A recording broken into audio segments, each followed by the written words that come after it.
The race for the 2025-2026 season continues in earnest with perennial winners Gor Mahia, defending champions Kenya Police FC, and several other contenders showing real intent to get crash the party.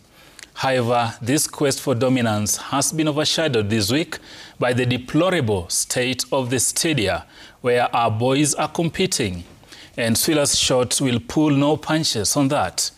In rugby, the Kenya Lionesses are all set as the spiritual home of rugby. The RFUA ground hosts the Africa Rugby Women's Sevens. We'll be hearing from head coach Simon Odongo and Lionesses scrum flyer Judith Auma, who are already in studio in our quickfire segment. You do not want to miss that segment. And of course, we'll have all that detail coming up.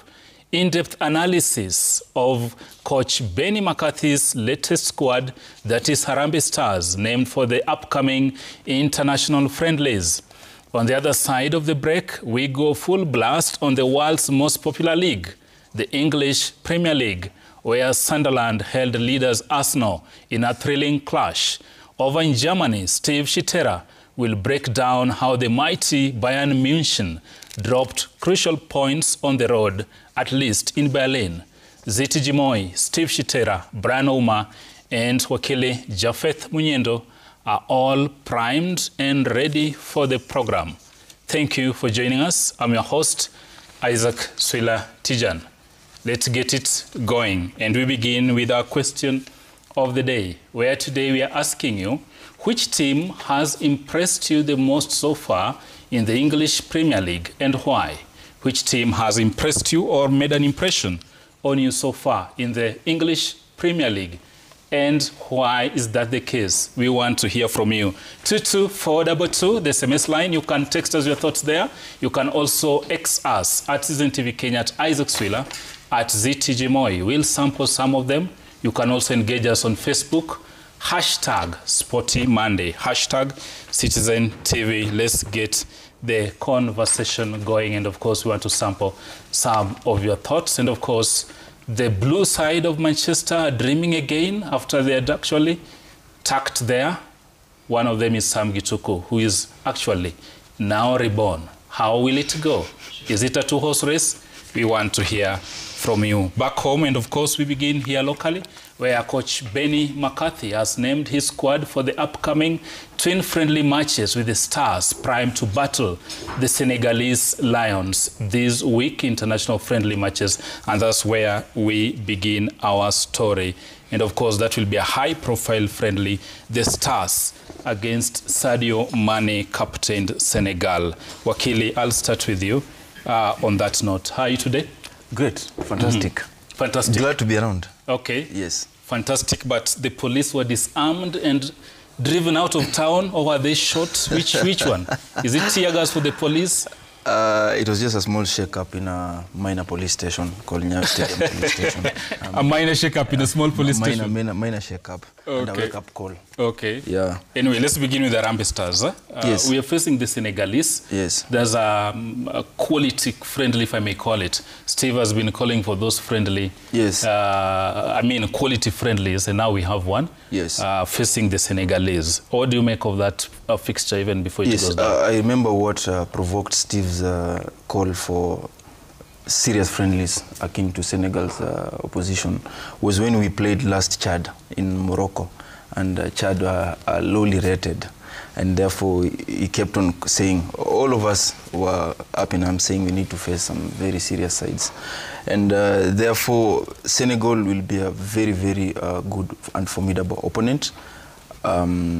If we beat them, it will really help us in terms of technical development, and it will also be a very good platform for some of the newly called up players. Players like Brighton, is it Brighton Onyona, Gor Mahia's left back? Yeah, it will be very, very good to him.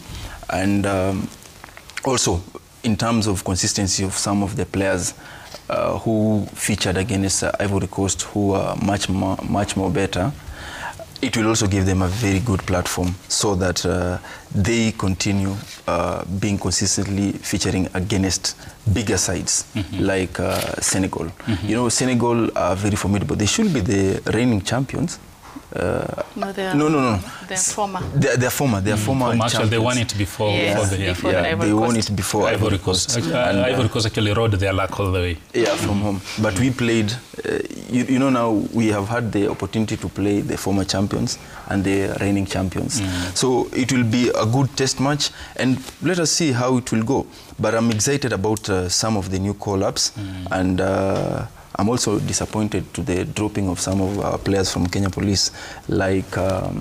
we'll actually come into that. Okay, Just hold that thought. Ziti, he talks of playing a formidable side, and the Senegalese actually, they are ranked position 18, 18 globally. The second highest ranked African team after Morocco. Stars are at a dismal 109. 109. So look at that gap. But anyway, they're going head to head. And Equatorial Guinea actually are ranked 99 because we have another friendly with them too. Actually, we play them first. We play Equatorial Guinea, who are ranked 99, and then we play Senegal. The last match we played against Senegal was in 2014 AFCON qualifiers, and we were beaten 3-0. Actually, there's another one that we played again AFCON qualifiers in 2004, if I'm not wrong, and again we were beaten 3-0. So it's going to be a very good platform actually for our young players, and I'm so happy a lot of young players have been included. Talking about, let me just talk about Brighton, of course. He was promoted from Gor Mahia Youth actually this season, coming to the senior youth. He was given the first game by the new coach, Gor Mahia, the new coach now, the Ghana coach, Gor Mahia Ghana coach, to play for the senior team. This call-up for him, it's something that is good. We can see now we are building a team for AFCON 2027, and I know a lot of people are asking questions, why was Olunga dropped, but we have to give this small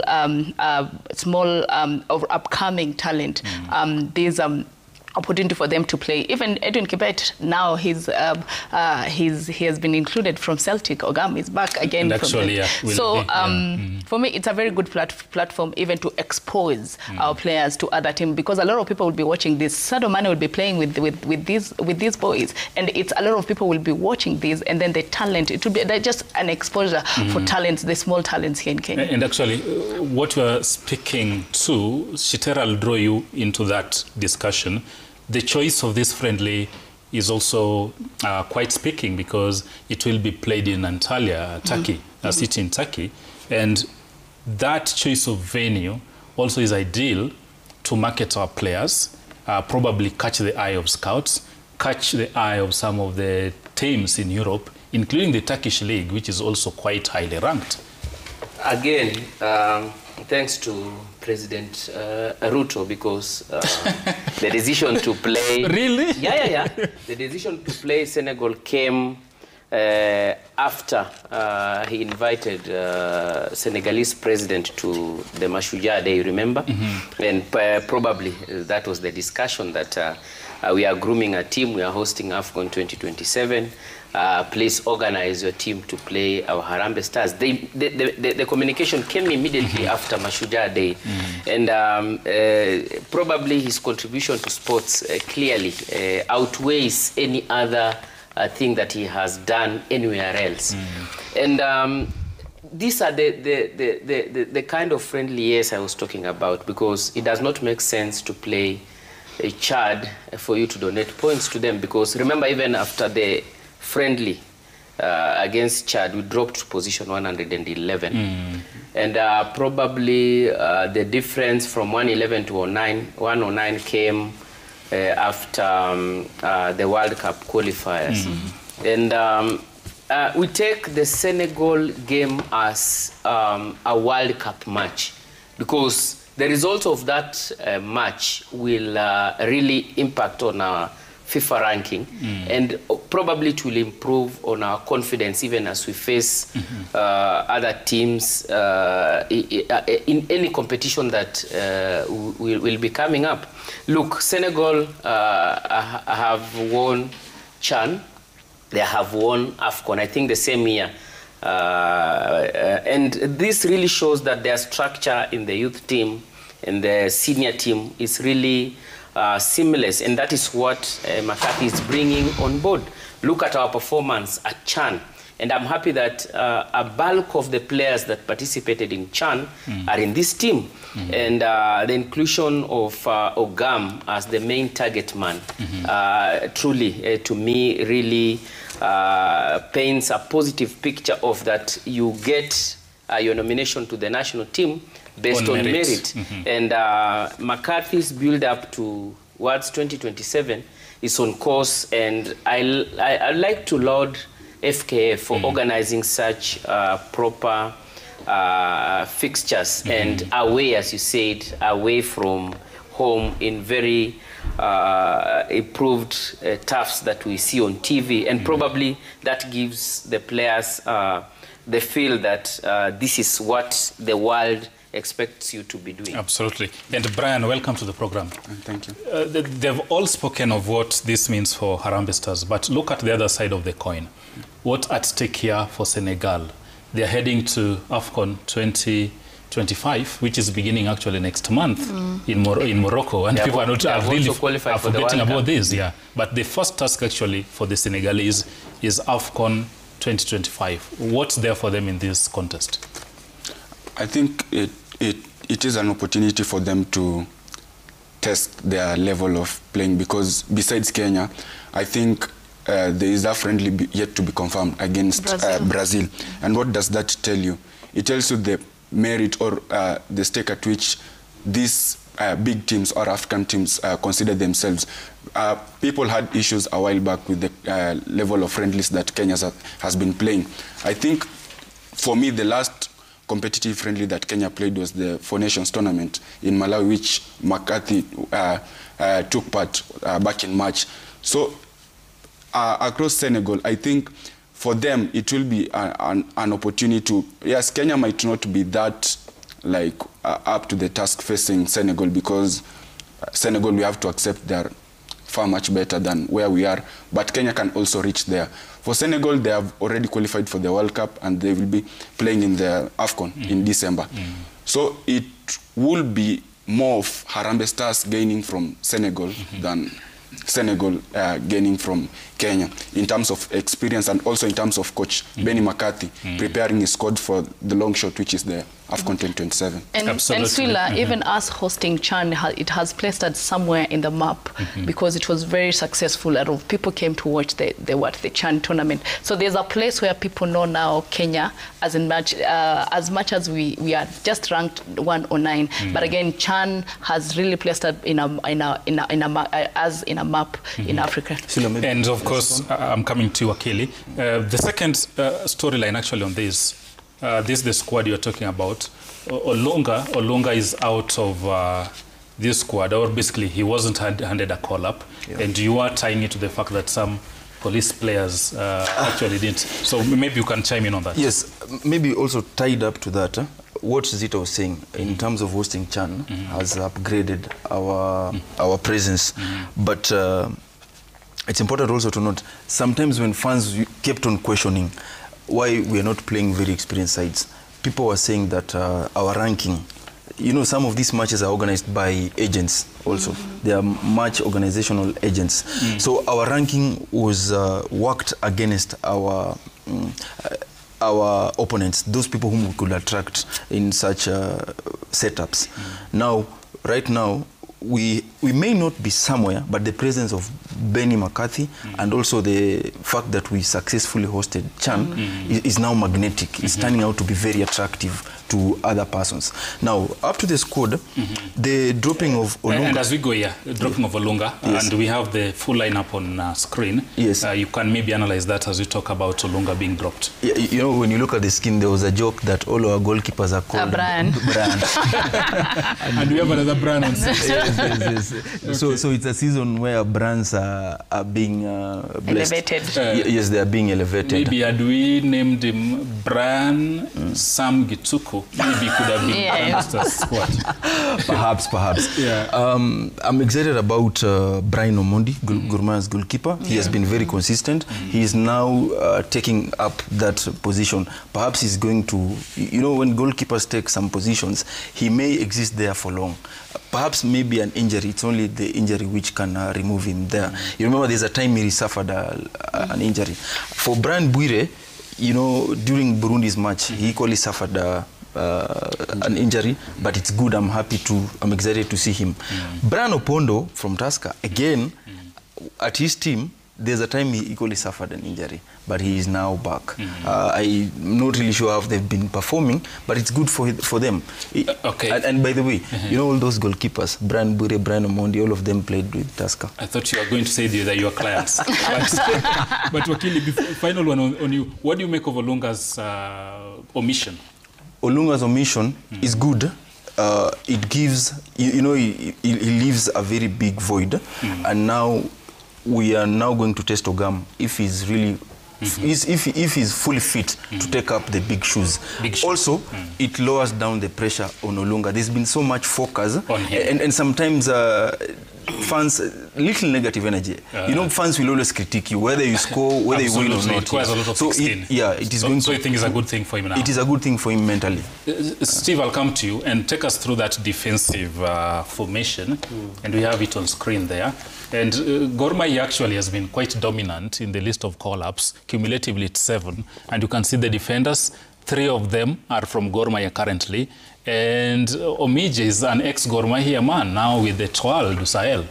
As I said, that Ogam is earning it from a merit, what he displayed during the CHAN tournament and even during the World Cup qualifiers. He was very prominent and on target, probably in each match. And again, Gor Mahia, whatever they are doing, they are top of the table at the moment. So your effort will not go unnoticed. Even during the CHAN formation, I think Gor Mahia dominated.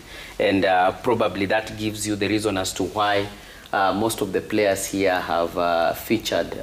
Onyona coming up, he captured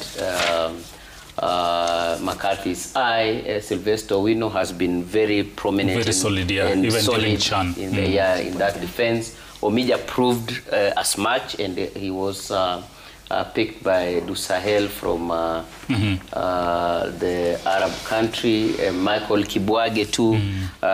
He got signed during CHAN, but he's a Gor Mahia player. And he's Alpha Onyango, a main stay in that midfield, and he proved it during the CHAN tournament and even the World Cup qualifiers. Is an upcoming star in that role, and I believe that he will be in to stay, and it is giving you the shape of the Harambee Stars, a prominent shape that reminds me of that prominent lineup of Reinhard Fabish.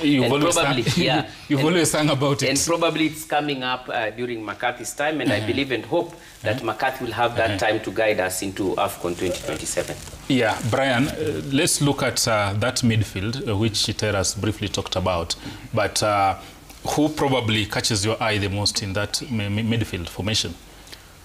One, I think we should, because the midfield and the attacking session is generalized in the squad, but my eye is on these 2 players, Lawrence Okoth and Job Ochieng.